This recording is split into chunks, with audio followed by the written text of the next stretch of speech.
แป๊บเดียวก็จะพากันจอดเนาะจอดรอก็เกิดเหตุการณ์บ่คาดฝันมีรถคันหนึ่งเขามา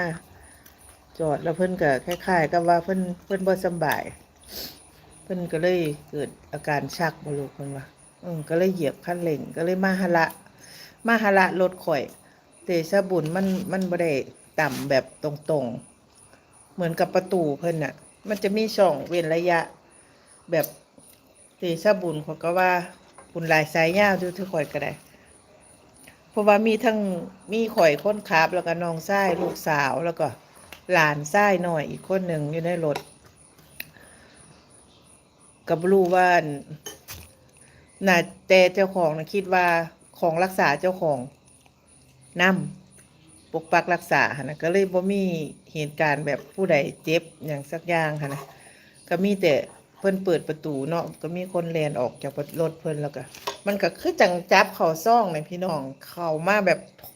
ถอยแบบจากเข้ามาแบบกับประตูรถเพิ่นเปิดเนาะมันก็หะละรถข่อยบัดนี้เทิงไฟตาแล้วก็กระบังหน้า